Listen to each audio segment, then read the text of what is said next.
Vanessa was standing in my kitchen, holding a glass of my wine, telling a contractor to rip out the cabinets I had picked out with my own 2 hands, when she turned to me and said the sentence that ended everything between us.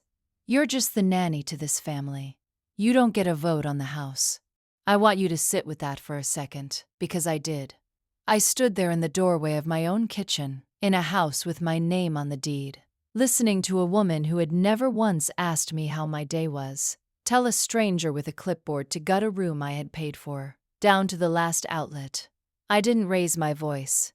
I didn't correct her. I just smiled, told the contractor I'd be in touch about scheduling, and went upstairs to get my daughter ready for bed. Because I already knew something Vanessa didn't.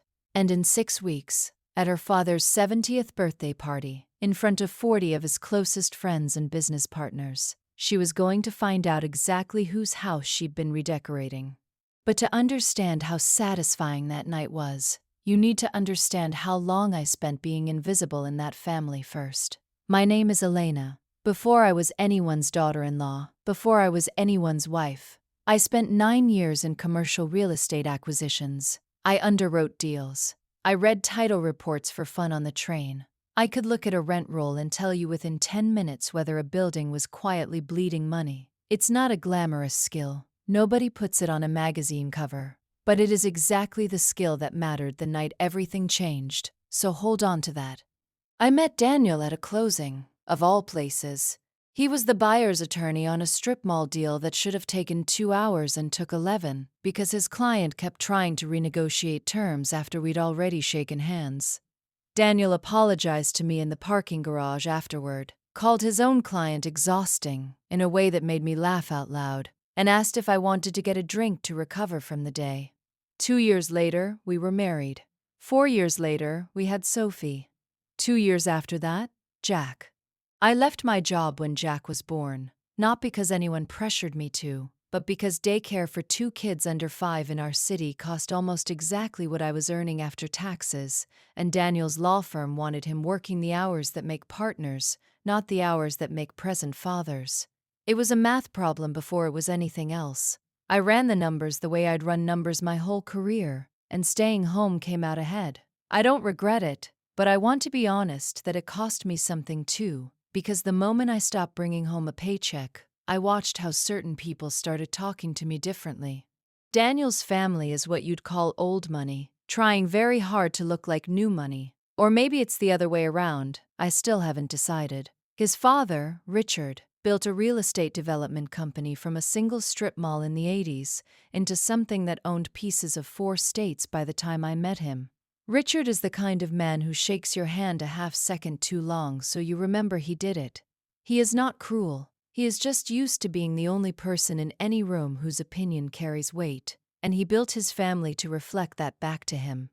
Vanessa is his daughter, 3 years older than Daniel, and she has spent her entire adult life auditioning to be the heir to a kingdom her father has never officially said he's handing down. She works, technically, as a brand consultant, which as far as I can tell means she posts photos of other people's renovated houses on social media and takes a fee for the introduction. She is smart. I want to be clear about that, because it would be easy to write her off as simply spoiled, and that wouldn't be accurate or fair. Vanessa is smart, and she is terrified, in a way she would never admit, that her father sees his company and his legacy as something that belongs to Daniel and not to her, because Daniel is the one with the law degree and the 2 grandchildren and the wife who stays home to raise them in the way Richard's generation considers proper. Vanessa's fear made her sharp, and for years I was the person closest at hand for that sharpness to land on.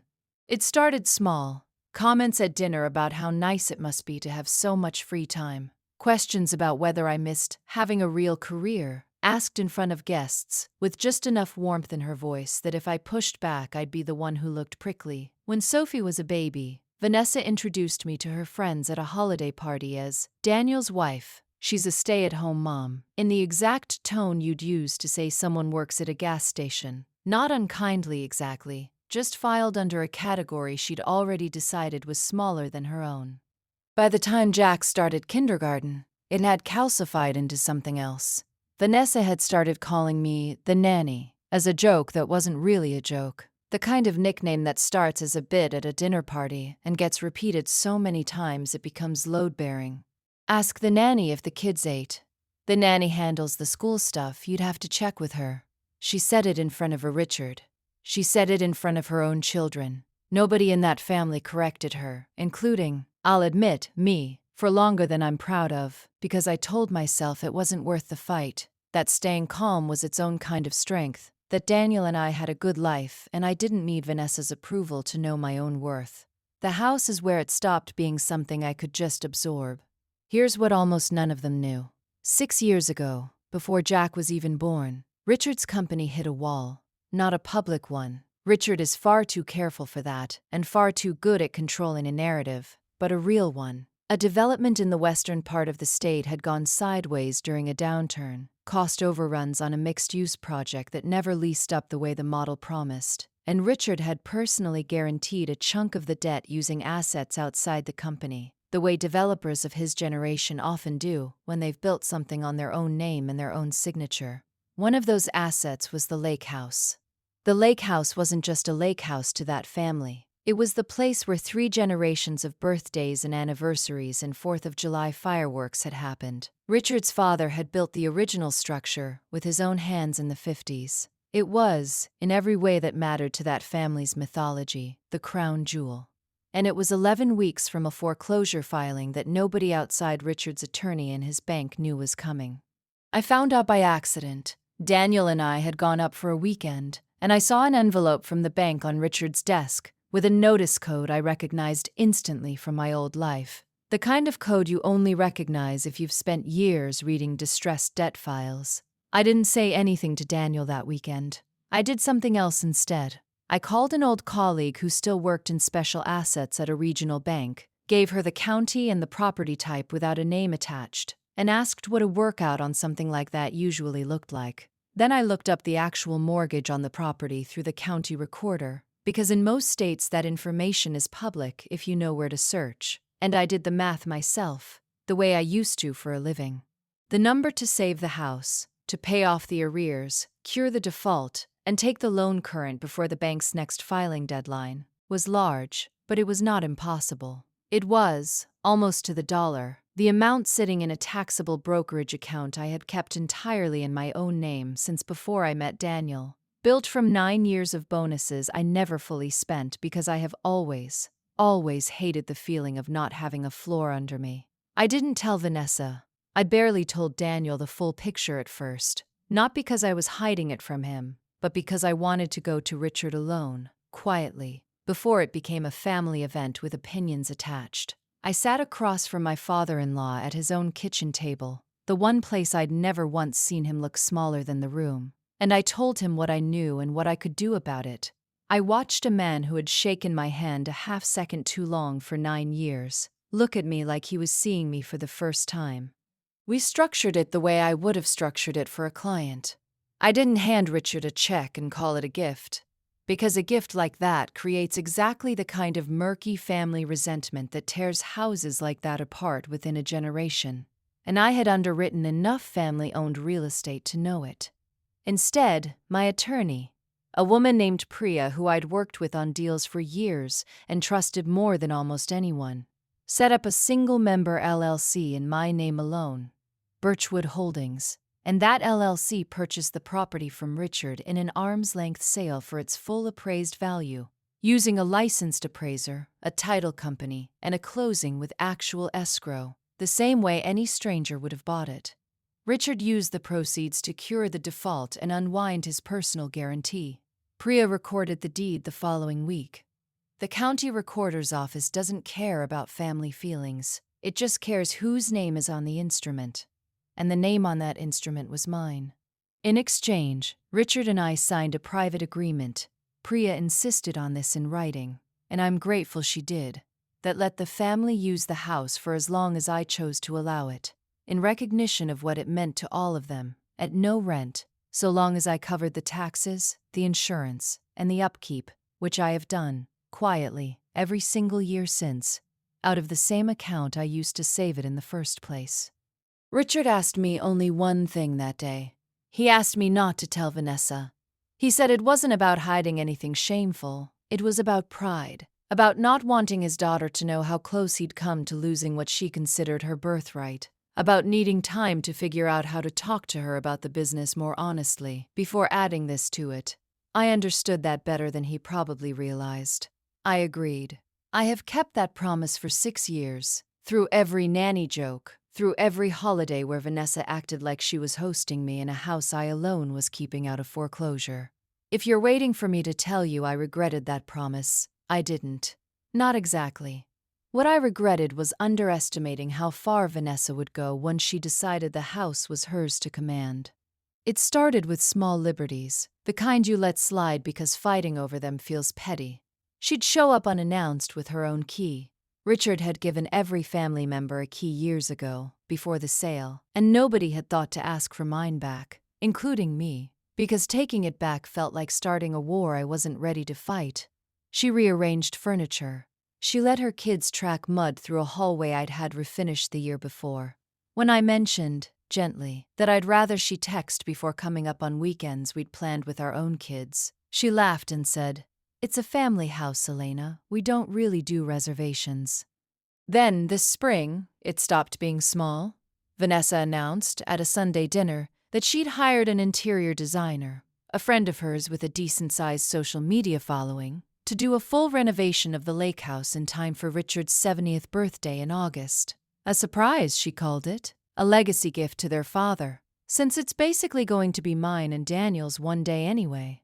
She had already picked finishes. She had already scheduled contractors. She had, I found out later, already given the designer's team a walkthrough of the house. A house she does not own, has never owned, and has never paid $1 of tax or insurance on, without asking me a single question about any of it. I want to be fair to her here, because the version of this where Vanessa is simply a cartoon villain isn't the true one. I think Vanessa genuinely believed she was doing something generous for her father. I think, in her mind, taking control of that renovation was the clearest way she knew to prove she was the child who cared enough, who showed up, who deserved whatever Richard eventually decided to leave behind. She wasn't scheming against me specifically. I was just an obstacle standing between her and a story she desperately needed to tell about herself. That doesn't make what she did to me acceptable. It just means I understood it. The contractor walkthrough happened on a Tuesday. I only knew about it because I'd driven up that day to open the house for the season, air it out, check on a leak I'd noticed the last time I was there.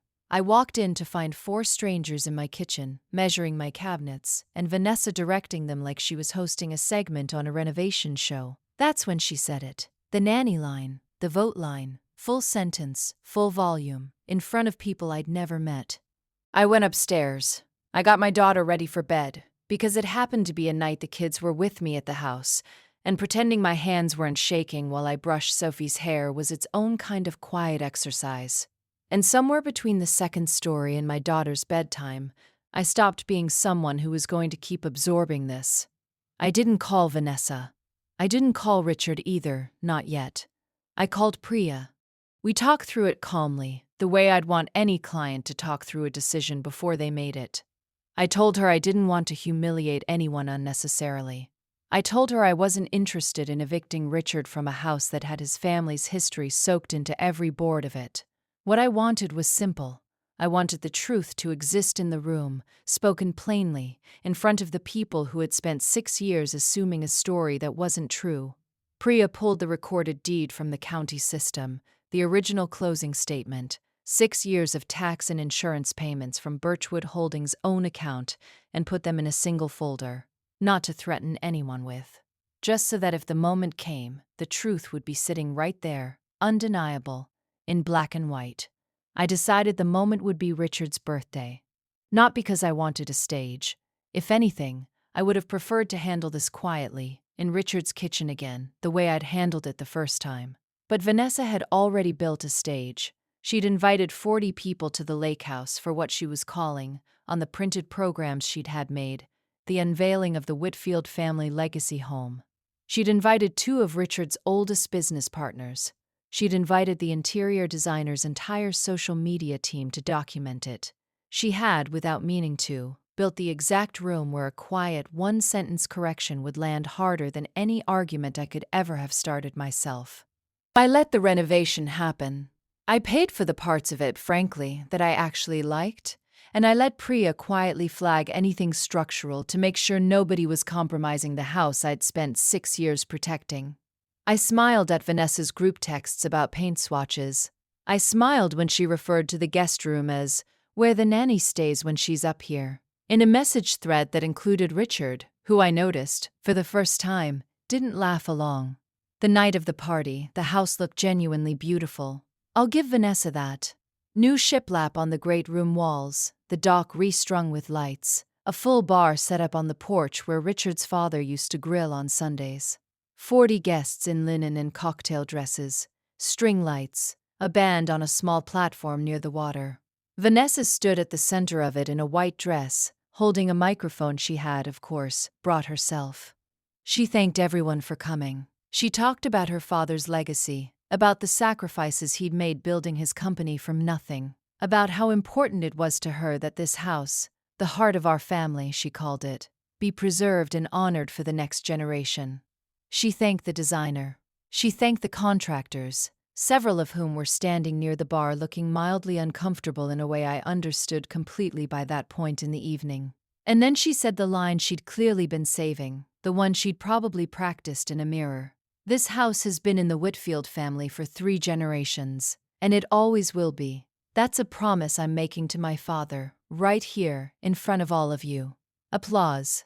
Genuine applause, from people who loved Richard and believed every word of it, because there was no reason for them not to. I didn't plan to speak. I want to be honest about that, because I think it makes the moment more true, not less. I had the folder in my bag, in the car, in case Richard and I needed to have a private conversation later that night after the party, the conversation I'd actually been preparing for. But Richard was standing near me on the porch, and I watched his face while Vanessa spoke, and I saw something I hadn't expected. Not pride, discomfort. The particular discomfort of a man watching his daughter build a monument on ground she didn't actually understand. He turned to me, quietly, under the applause, and he said, "I think it's time, Elena. I should have told her years ago. I'm sorry I let it go this long." He didn't wait for me to answer. He took the microphone from Vanessa's hand, gently, the way you'd take something from a child mid-tantrum. Not to punish her, but because the moment had simply outgrown her control of it. "Before we go any further," he said, "I want to say something. And I want to say it because I've let a lie sit in this family for too long. And I'm the one who's responsible for that, not your sister-in-law." You could feel the porch go quiet in the specific way a room goes quiet when it senses it's about to learn something it wasn't supposed to know. Richard told them. Not everything. He kept some of the harder details of the debt to himself, and I respected that. Some things a man is allowed to keep. But he told them enough. That 6 years ago, this house had almost been lost. That he had personally guaranteed debt against it that nearly ended in foreclosure. That one person in that family had found out, had quietly used her own money, her own name, her own legal structure, to buy it outright at full value and save it, and had asked for nothing in return except that the family be allowed to keep using it. That the deed, recorded with the county 6 years ago, had never once had a Whitfield name on it. That the house Vanessa had just promised, on a microphone, to preserve for the next generation, was not hers to promise, it was mine. I watched Vanessa's face while he talked. I want to describe it honestly, because there's no satisfaction in exaggerating it. She didn't cry, and she didn't yell.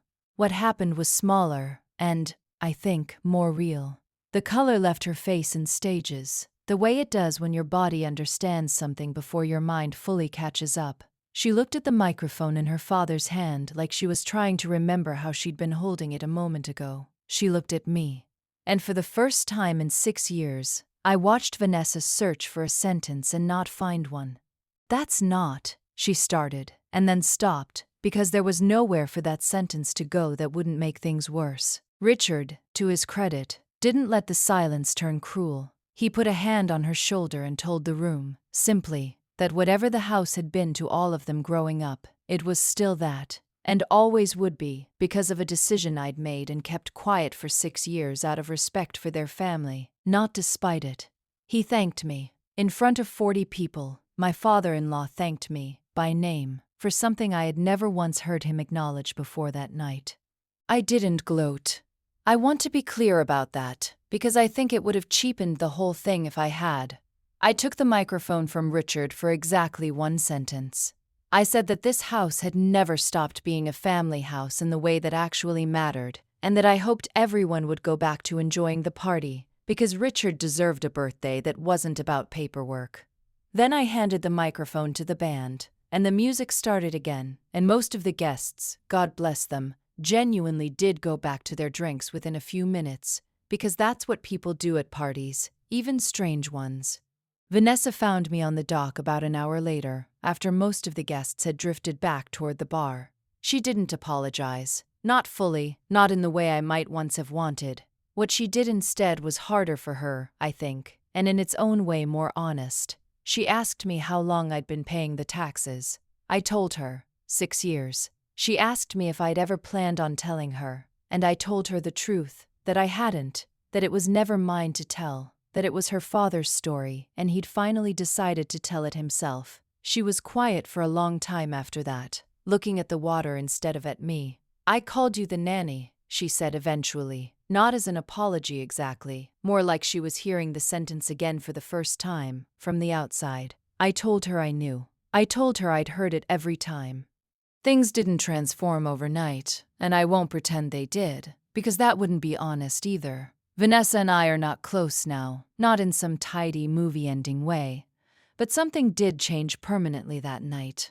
She stopped making the joke. She started, slowly, asking me things instead of assuming them, asking before she brought guests up to the house, asking what upgrades I actually wanted before booking a contractor, asking, once, in a stiff and awkward text message that I think cost her something to send, whether I'd be willing to talk through the eventual estate planning with her and Daniel together, since I clearly understood it better than either of them. Richard and I never really discussed that night again in detail, but he started doing something small that told me everything I needed to know. Every year since, on the anniversary of the closing, he sends me a single text, just a date and a thank you, no elaboration. He doesn't need to elaborate. We both know what it's for.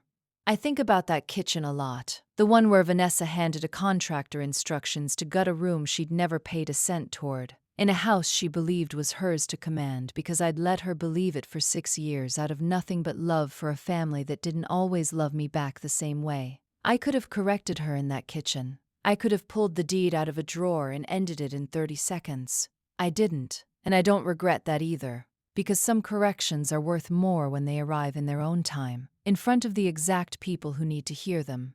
Vanessa thought she was hosting me in a family house. She was standing in a house I'd spent 6 years quietly keeping alive, and she never once thought to ask why the taxes always got paid, why the insurance never lapsed, why the roof got replaced the year it needed it, without anyone ever mentioning who'd written the check. Some people play checkers. I read title reports for fun on the train. I was always going to be the one who noticed whose name was actually on the paper. I just decided, for 6 years, that it wasn't worth saying out loud until it was.